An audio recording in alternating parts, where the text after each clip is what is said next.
രാജ്യം മുഴുവൻ വോട്ട് കച്ചവടവും വോട്ട് മോഷണവുമൊക്കെയായി ജനാധിപത്യം നശിക്കുന്ന രീതിയിലാണുള്ളത്.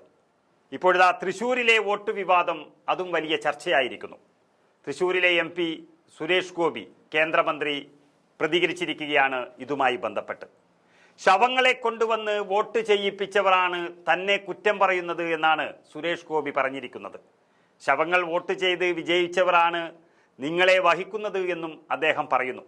25 വർഷം മുൻപ് മരിച്ചവരെ വരെ വോട്ട് ചെയ്യിപ്പിച്ചു, അതുപോലെ തന്നെ പൂരം കലക്കി, ഗോപിയാശാനെ കലക്കി, RLVയെ കലക്കി എന്നൊക്കെ തന്നെ കുറ്റം പറഞ്ഞുവെന്നും അവസാനം വോട്ട് കലക്കി എന്നുവരെ പറഞ്ഞുവെന്നും സുരേഷ് ഗോപി പരിതപിക്കുകയാണ്. നമുക്കറിയാം, ശരിക്കും സുരേഷ് ഗോപി എന്ന നേതാവിന് തിരുവനന്തപുരത്താണ് വോട്ടുണ്ടായിരുന്നത്. അദ്ദേഹം കുടുംബസമേതം തൃശ്ശൂരിൽ എങ്ങനെ വോട്ട് ചെയ്തു എന്ന് പറയുമ്പോൾ അത് ജനാധിപത്യത്തോടുള്ള വെല്ലുവിളി തന്നെയാണ് അദ്ദേഹം നടത്തിയിരിക്കുന്നത്. ഇപ്പോഴാണ് അദ്ദേഹം അതിനൊരു ന്യായീകരണവുമായി വന്നിരിക്കുന്നത്. ഏതായാലും ശവങ്ങളെ കൊണ്ടുവന്ന് വോട്ട് ചെയ്യിപ്പിച്ചു എന്നൊക്കെ ഒരു കേന്ദ്രമന്ത്രി പറയുമ്പോൾ അദ്ദേഹം ജനാധിപത്യത്തെ നോക്കി കൊഞ്ഞനം കുത്തുന്നു എന്ന് തന്നെ പറയേണ്ടി വരും.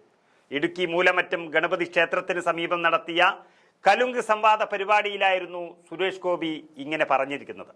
തൃശ്ശൂരിലെ പ്രചരണഘട്ടത്തിൽ പറഞ്ഞതാണ് താൻ ഇപ്പോഴും ചെയ്യുന്നത്. തന്നെ കൊണ്ട് ചെയ്യാൻ പറ്റുന്നതേ താൻ ഏൽക്കുകയുള്ളൂവെന്നും ഏറ്റാൽ അത് ചെയ്തിരിക്കുമെന്നുമൊക്കെ സുരേഷ് ഗോപി പറയുന്നു.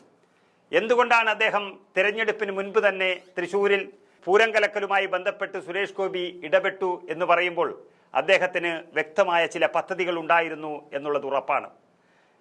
കേരളം ഭരിക്കുന്ന ഇടതുപക്ഷ സർക്കാരിൻ്റെ സഹായം കൂടി അദ്ദേഹത്തിന് അവിടെ നിന്നും ലഭിച്ചു എന്നും MR അജിത് കുമാർ എന്ന പോലീസ് ഉദ്യോഗസ്ഥനാണ് ഇതിന് പിന്നിലുള്ളത് എന്നൊക്കെ നമ്മൾ വാർത്ത ചെയ്തതുമാണ്, കണ്ടതുമാണ്. ഇത്തരത്തിലൊക്കെ ഒരു ജനാധിപത്യത്തിന് കൊഞ്ഞനം കുത്തുന്ന ഒരാൾ ഇപ്പോൾ ന്യായീകരണവുമായി വന്നിരിക്കുന്നത് ശരിക്കും ജനങ്ങൾക്ക് മനസ്സിലായിട്ടുണ്ട്.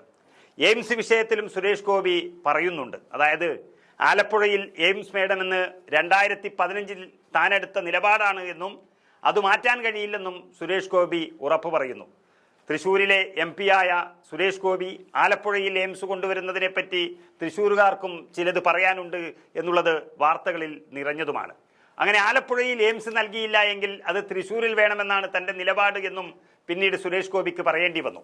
എയിംസ് തമിഴ്നാട്ടിലേക്ക് കൊണ്ടുപോകുമെന്ന് താൻ പറഞ്ഞിട്ടില്ല എന്നും അങ്ങനെ പറഞ്ഞുവെന്ന് തെളിയിച്ചാൽ താൻ രാജിവെക്കാമെന്നുമാണ് അദ്ദേഹം പറയുന്നത്.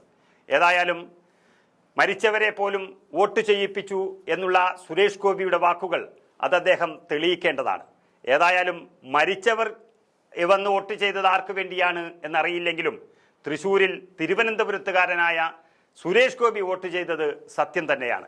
ഏതായാലും രാജ്യം മുഴുവൻ രാഹുൽ ഗാന്ധിയുടെ നേതൃത്വത്തിൽ ഇങ്ങനെ വോട്ട് മോഷണത്തിനെതിരെ സമരം നയിക്കുമ്പോൾ അതിൽ തൃശ്ശൂരും ഭാഗവാക്കായിരുന്നു എന്ന് പറഞ്ഞാൽ അതിൻ്റെ കുറച്ചൽ സുരേഷ് ഗോപിക്ക് തന്നെയാണ്.